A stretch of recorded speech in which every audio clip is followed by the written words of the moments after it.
สบายดีเด้อพี่น้องตอนนี้เรากำลังกวนเขาสักครู่กันอยู่พี่น้องเอ้ยพอดีว่าเราสิเห็ดหวานกินเห็ดหวานข้าวโพดแต่ว่าหวานสาลีพี่น้องเอ้ยแต่ว่าเราสิกวนสักครู่ใส่น้ำนี่ตอนนี้เราก็กวนใส่กับใบเตยเพื่อความหอมจ้ะพี่น้องตอนนี้มันก็ยังบ่ได้พี่น้องนี่เราจงไว้เม็ดจังสี่เอากวนสังคูแล้วเราก็สิต้มสาลีกันเลยเราก็สิไปล้างจ้ะพี่น้องนำไปล้างแล้วเราก็สิมาใส่กับสาลีนี่สวยงามมากเลยเราก็สิไปต้มใส่หมากสาลีจ้ะพี่น้อง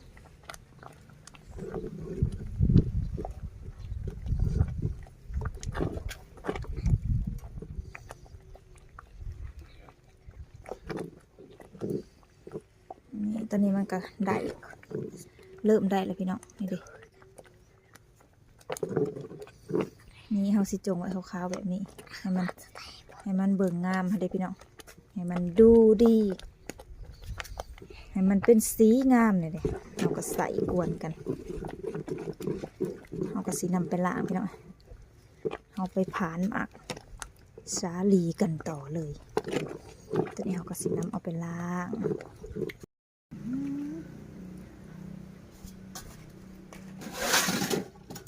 เห็ดหวานกินยามค่ำพี่น้องเอ้ยสูตรเก่าอาบน้ำตั้งแต่เช้าตอนแรกนี่ยังบ่ทันอาบก็เลยยังบ่ได้เปลี่ยนสูตรพี่น้องเอ้ยยังไปลิ้นถ่ายผูกไปกินนมอยู่ผูกกินน้ำกินไข่แม่มันสุกจังกินกินขนมกินหลายเป็นวัดนะหวานมักสลีเพราะว่าสักครู่เฮากวนไว้แล้วค่ะดิพี่น้องเฮาก็สิมาพานมักสลีบัดพานมักสลีใส่กัน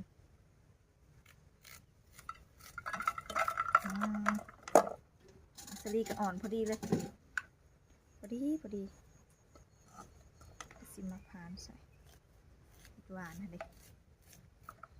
สิมาพานใส่กันเลยโอ้ย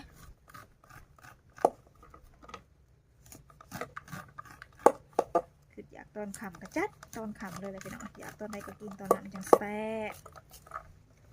กินใหม่ๆหอนๆ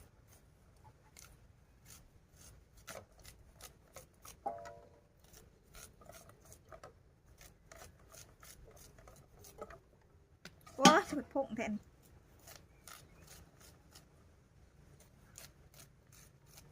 ตอนแรกน้ำยังบนอาบพี่น้องเอ้ยอาบน้ำตั้งแต่ตอนอันสิเขาเก็บพักอาบน้ำแล้วก็ลวงเขาสวนพัก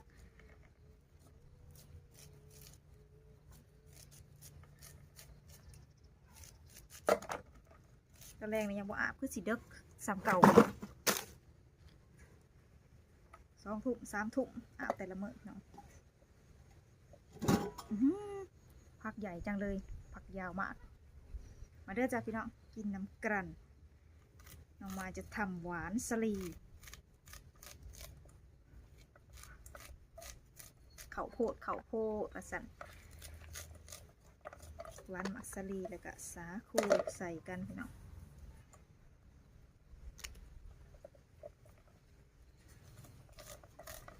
คืออยากขำก็เลยเห็ดขำไปซื้ออัน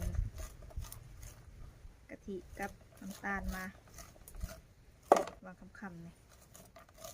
เขาก็เลยเห็ดขำเนาะ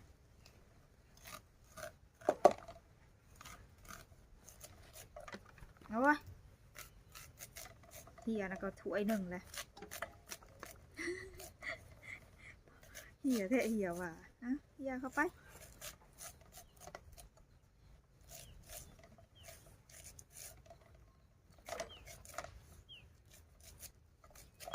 อะไรพี่น้อง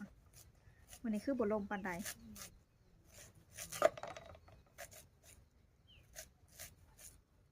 จะมาเก็บยังไง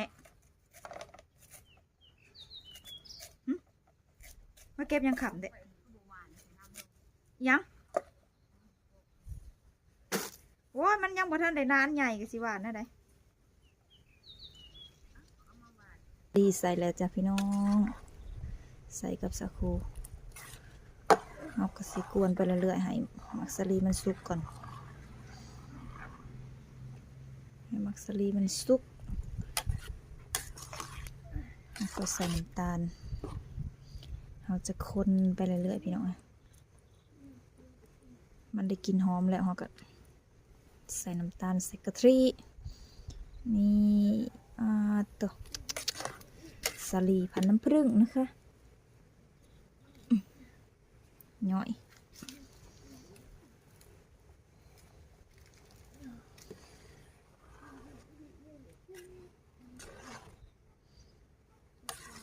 น้องไม้สุกมักไปว่า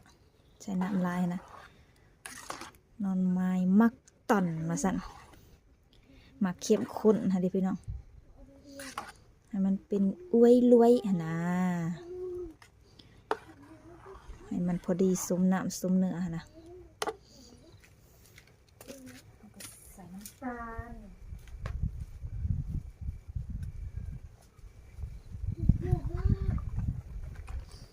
ใส่น้ำตาลแล้วก็ใส่กะทิพี่น้อง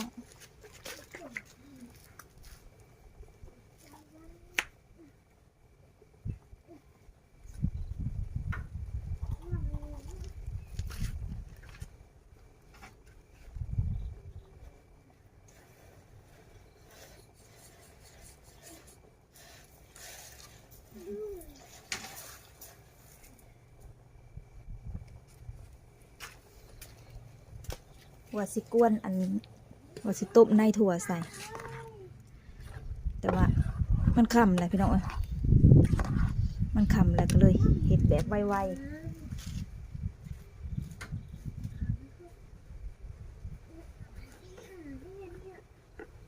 เห็ดแบบด่วนหน่อไม้ก็เลยบ่ได้ใส่ในถั่วเติมเกลือนิดหน่อยเลยบ่ได้ใส่แม่ห้ามดิ้นใส่นะอย่าเจือนลงมาติเลย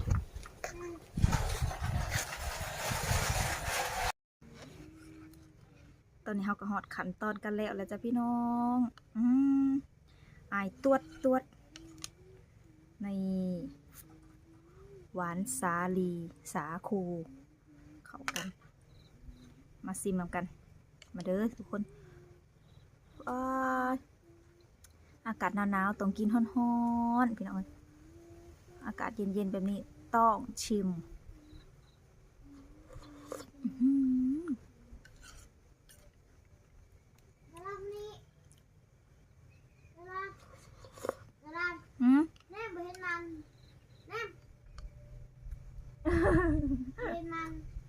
มันยังป่งขึ้นมาอยู่วะแฉะพี่น้อง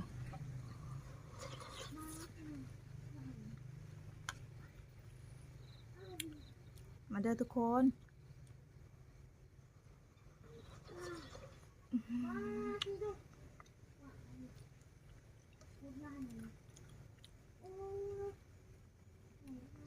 กลมกล่อม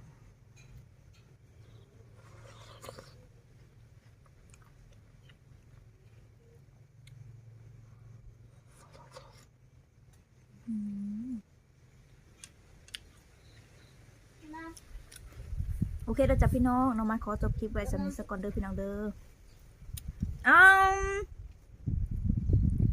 น้องพรหลินกล้องขี้ทรายไปได้มันพี่น้องได้มันหัวใหญ่